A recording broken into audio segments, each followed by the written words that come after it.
வார்த்தைகள் சுவையானவை, அர்த்தத்தில் அவை மட்டும் அழகானவை.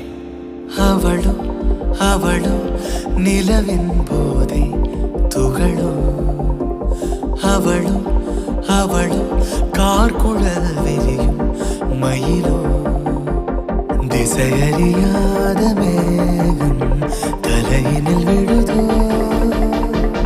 கடவுள் கை கொண்டு எழுத முடியாத கவிஞனின் கற்ப